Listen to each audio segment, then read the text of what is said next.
¿De qué me gustaría editorializar en el día de hoy? Bueno, quiero preguntarles a ustedes quién creen dentro del Frente de Todos que es el padre de la derrota, que es el padre de esta cachetada que ha sufrido el gobierno a 2 años de, un poco menos, año y medio, de haber ganado tan contundentemente la elección frente a Mauricio Macri, con números verdaderamente abrumadores, inclusive ganando en primera vuelta. Recordemos eso, ¿no? Así que le quería preguntar a ustedes eso. ¿Quién creen que es el padre de la derrota? Y vamos a ir así analizando en diferentes editoriales los diferentes espacios, ¿no? Ya llegará el turno de Juntos por el Cambio, que es el gran ganador, ya llegará el turno del FIT y ya llegará el turno del liberalismo. Pero hoy me quiero concentrar en el gobierno, porque es el gobierno, porque había hecho una elección tan favorable hace apenas solo año y medio, donde Alberto Fernández había logrado aglutinar a gran parte del peronismo y del descontento que había generado el gobierno de Mauricio Macri, y que el domingo recibió en las urnas el gobierno en su conjunto un impresionante, te diría, castigo. ¿Quién creen ustedes que es el padre de la derrota? ¿Es Alberto Fernández, el presidente? ¿Es el gabinete de Alberto Fernández? Santiago Cafiero, su jefe de gabinete, como creen algunos que es, el ministro de Economía, Martín Guzmán. ¿Son los gobernadores o son los intendentes? ¿O son todos en su conjunto?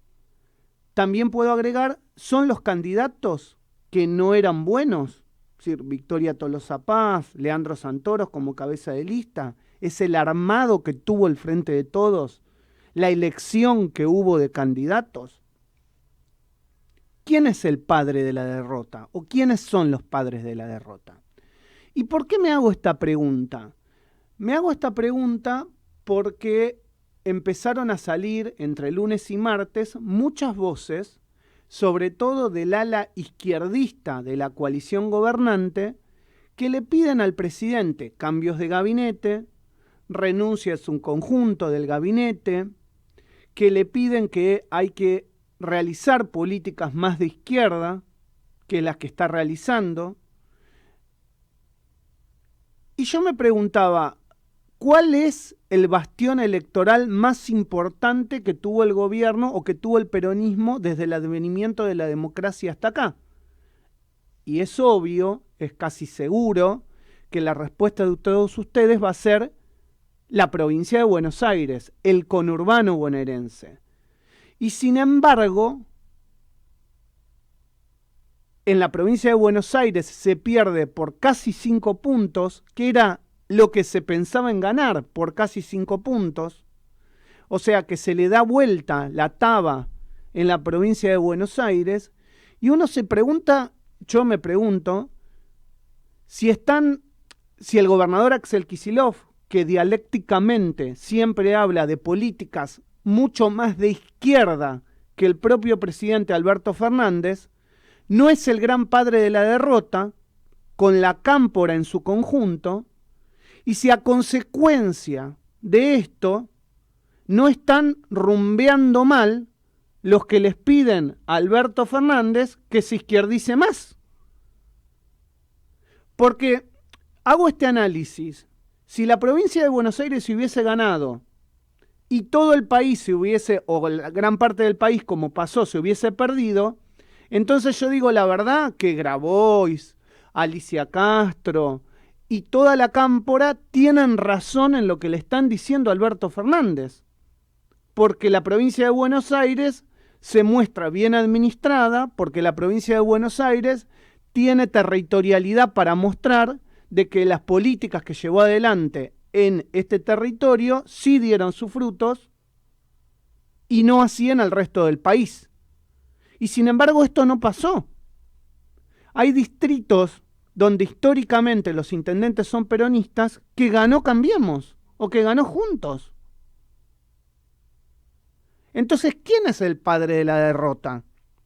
Hay una información de último momento que al gobernador Axel Kicillof le acaban de presentar todos los ministros su renuncia y la pusieron a disposición de él para que el gobernador de la provincia de Buenos Aires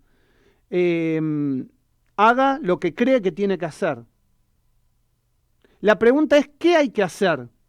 ¿Y cuál es la lectura de las urnas? ¿Es la izquierdización o es la moderación? ¿Es ir por el centro enfocado en el trabajo, en la economía y en la seguridad? ¿Es ir por la derecha, tal vez con un ala más cercana a Sergio Massa?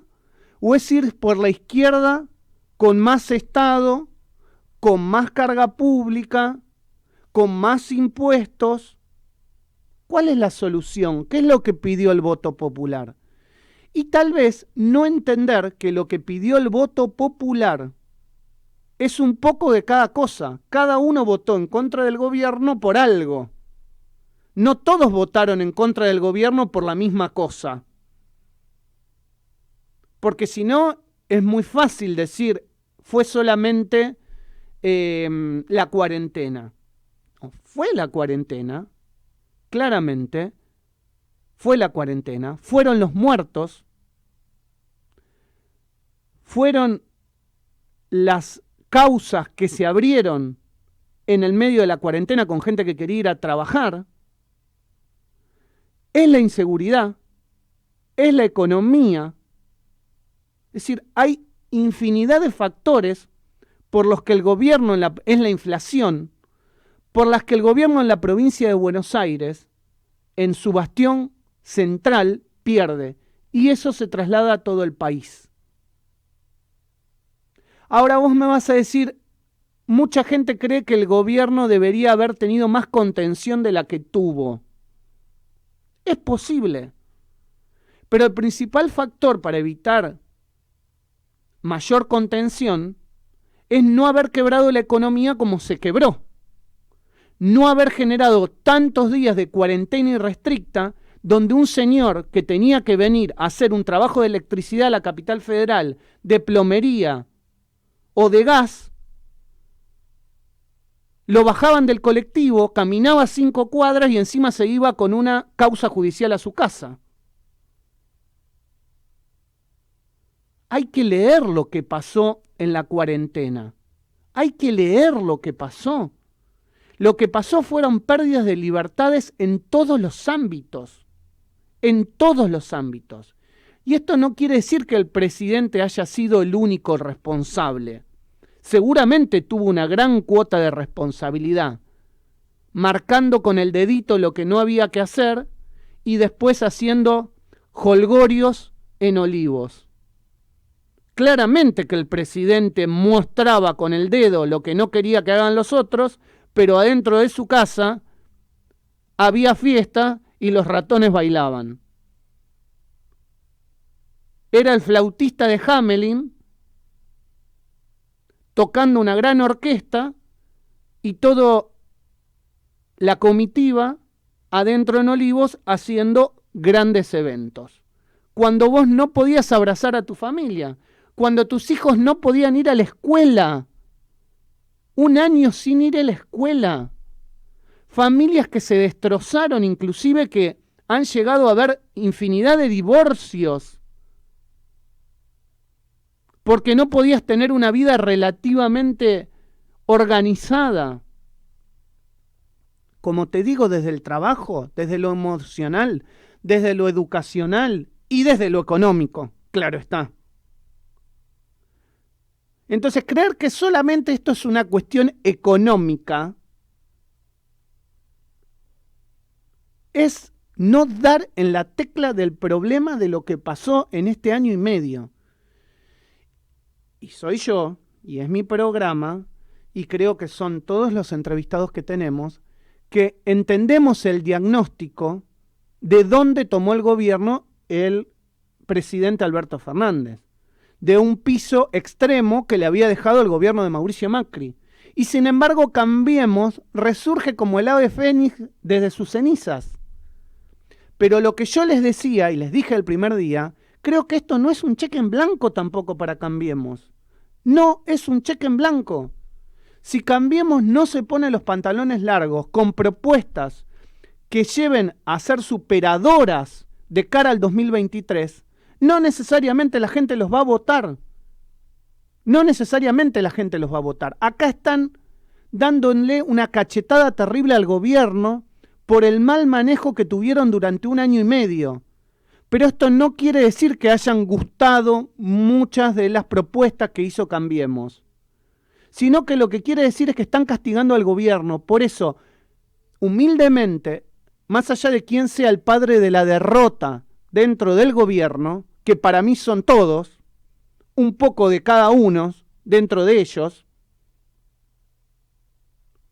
hay que entender que la oposición tiene que sentarse a dialogar con el gobierno porque faltan 2 años. Y el gobierno debe sentarse a dialogar con la oposición en el marco del Congreso, en el marco de los líderes institucionales, no lo sé. Pero faltan 2 años.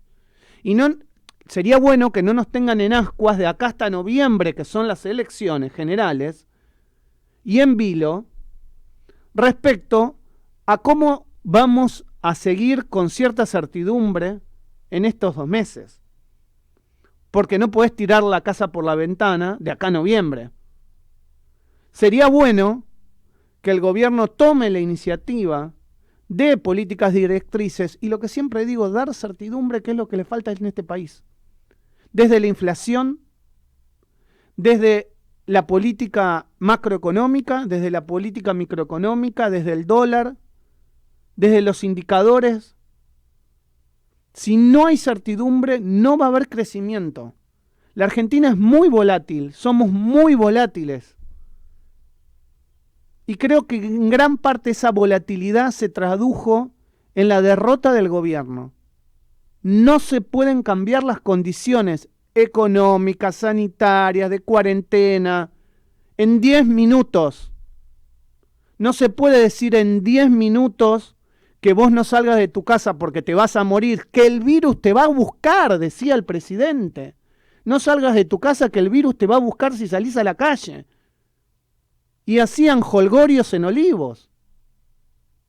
Entonces, esa falta de certidumbre, esa falta de haz lo que yo digo pero no lo que yo hago, pero de gran parte del gobierno, es el cachetazo electoral que tuvieron.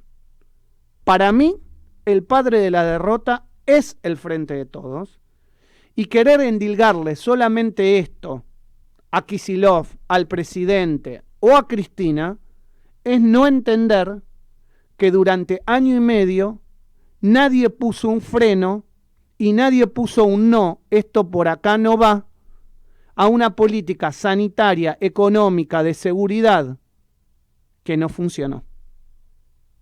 Esto es el arranque.